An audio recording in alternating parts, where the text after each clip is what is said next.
Characters in Dungeons & Dragons are heroic people with profound abilities that exceed the wildest dreams of regular folk. But it's not just their natural capabilities that help them on their epic journeys. It is also their knowledge, preparation, and training that shape who they are and help them to overcome the challenges they face. On today's episode of D&D Academy, we're covering proficiency and skills.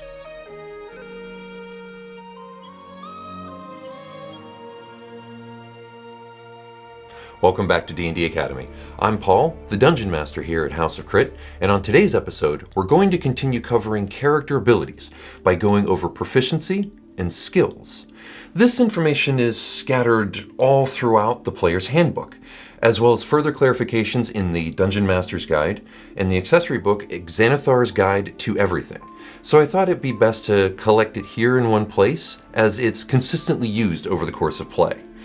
Even in the player's handbook, it's referenced in 8 of the 11 chapters of the book, and it can really grind your game to a halt if you have to stop and look it up.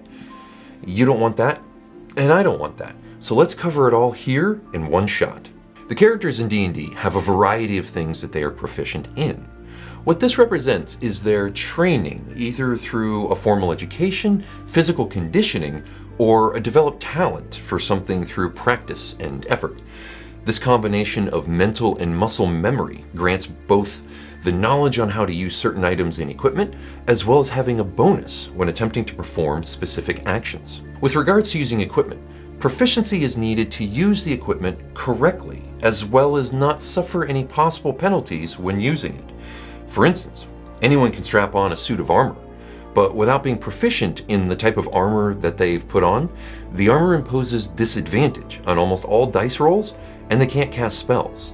A scholarly wizard probably isn't used to having 65 pounds of steel strapped to them, so unless they're proficient with plate mail, they're in for a bad time. With weapons and tools, you don't have to be proficient with them to attempt to use them, but it helps.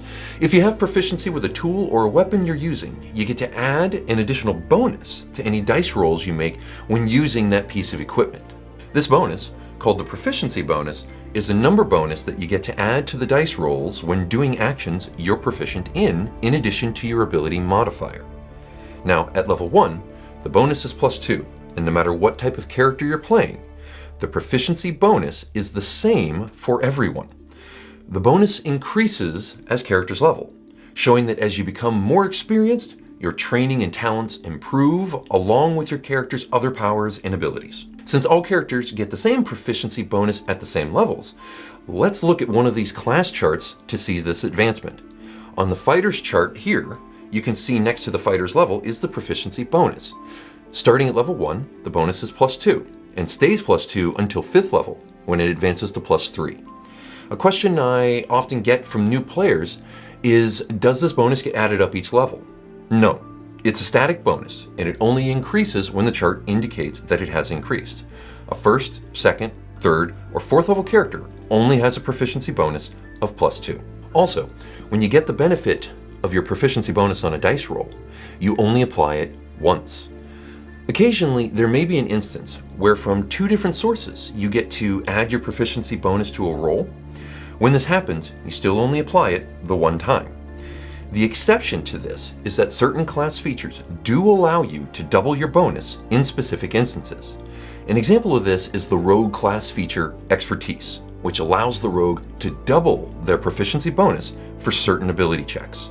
Only in these few instances does anything change your proficiency bonus. Proficiency bonus is most often applied when a character makes a dice roll using one of their skills. Each of the character's 6 abilities cover a broad range of capabilities, and skills represent a specific aspect of an ability that a character might be proficient in, either through natural talent, training, or practice. Now, there are times in the game where a player wants to attempt to perform an action that falls under a specific skill. For instance, let's say a character wants to try to sneak past a guard without being seen. Not only would this use the character's dexterity modifier, but if proficient with the stealth skill, the player would be able to add their proficiency bonus to the roll as well. Now, while players do not call for a roll of the dice, the players are encouraged to tell the DM that they wish to attempt to use one of the skills that they have when attempting to perform an action.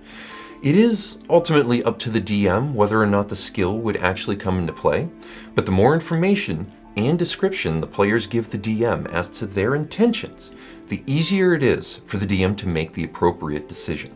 So, using our example, let's say that Vaz the rogue wants to sneak past the guards and enter the trading house's vault. Vaz is a first level rogue with a dexterity modifier of +3 and a proficiency bonus of +2. The DM tells Vaz's player to make a dexterity stealth check. The player looks at Vaz's character sheet and sees that Vaz is proficient in the stealth skill. So they roll their d20 and add both the dexterity modifier of +3 and the proficiency bonus of +2. They roll a 13 on the die, and with a total bonus of +5 from the modifier and proficiency bonus, they get a total of 18.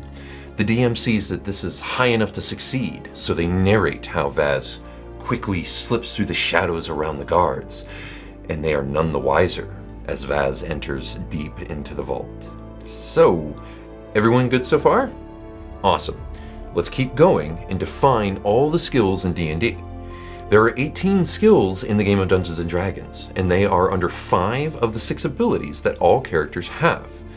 There are no skills associated with Constitution, but Constitution is used for other really important things, like staying alive, so it's got enough to do on its own. Let's start with Strength, which has only one skill associated with it, Athletics.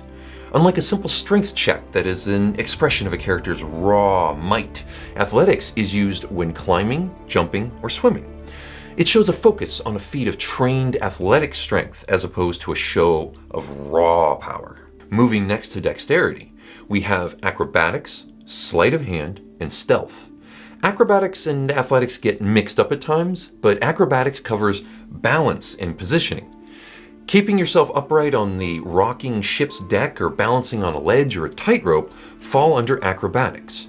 This also covers acrobatic stunts like dives, rolls, somersaults, and flips. Sleight of hand covers acts of manual trickery, such as planting something on someone or concealing an item on your person, like palming a coin or hiding a dagger up your sleeve. Sleight of hand is also used when lifting an item off another person without notice or pickpocketing them. Stealth is used when you attempt to conceal yourself from others, slip past someone without notice, or sneak up on someone and catch them unawares. Under intelligence, we have the Arcana, History, Investigation, Nature, and Religion skills. Most of these skills pertain to recalling lore and information about a variety of subjects. Arcana measures the ability to recall lore about spells, magic items, eldritch symbols, magical traditions, and information about the planes of existence and the denizens that reside there. History is used to recall lore about historical events, legendary people, ancient kingdoms, past disputes, recent wars, and lost civilizations. The Nature skill measures your ability to recall lore about terrain, plants and animals, the weather, and natural cycles. And your Religion skill measures your ability to recall lore about deities, rites and prayers, religious hierarchies, holy symbols, and the practices of secret cults. The Investigation skill is one of the 2 most common skills used in D&D. When you look around for clues and make deductions based on those clues, you use the Investigation skill. You might deduce the location of a hidden object or door, discern from the appearance of a wound what kind of weapon dealt it, or determine the weakest point in a tunnel that could cause it to collapse. Poring through ancient scrolls in the search for a hidden fragment of knowledge might also call for the use of the Investigation skill. Wisdom, being the ability of perceptiveness and intuition, has the skills of animal handling, insight, medicine, perception, and survival associated with it. When there is any question whether you can calm down a domesticated animal, keep a mount from getting spooked, or intuit an animal's intentions, the animal handling skill is used. You also use animal handling to control your mount when attempting a risky maneuver. The Insight skill decides whether you can determine the true intentions of a creature, such as when searching out a lie or predicting somebody's next move. Doing so involves gleaning clues from body language, speech habits, and changes in mannerisms. The Medicine skill allows you to try to stabilize a dying companion or diagnose an illness. The Perception skill lets you spot, hear, or otherwise detect the presence of something. It measures your general awareness of your surroundings and the keenness of your senses. For example, you might try to hear a conversation through a closed door, eavesdrop under an open window, or hear monsters moving stealthily in the forest. Or you might try to spot things that are obscured or easy to miss, whether there are orcs lying in ambush on the road, thugs hiding in the shadows of an alley, or candlelight under a closed secret door. The survival skill is used to follow tracks, hunt game, guide your group through the wastelands, as well as identify signs that monsters are nearby, predict the weather, or avoid natural hazards. Finally, the social skills of charisma help characters in the areas of deception, intimidation, performance, and persuasion. The deception skill determines whether you can convincingly hide the truth, either verbally or through your actions. This deception can encompass everything from misleading others through ambiguity to telling outright lies. Typical situations include trying to fast talk a guard, con a merchant, earn money through gambling, pass yourself off in a disguise, dull someone's suspicions with false assurances, or to maintain a straight face when telling a blatant lie. When you attempt to influence someone through overt threats, hostile actions, and physical violence, the intimidation skill comes into play. Examples include trying to pry information out of a prisoner, convincing street thugs to back down from a confrontation, or using the edge of a broken bottle to convince a sneering vizier to reconsider their decision. On a lighter note, your performance skill determines how well you can delight an audience with music, dance, acting, storytelling, or some other form of entertainment. And lastly, when you attempt to influence someone or a group of people with tact, social graces, or good nature, the persuasion skill shines. Typically, you use persuasion when acting in good faith, to foster friendships, make cordial requests, or exhibit proper etiquette. Examples of persuading others include convincing a chamberlain to let the party see the king, negotiate peace between two warring tribes, or inspiring a crowd of townsfolk to act. And holy crap, that was a lot. So let's call it for today.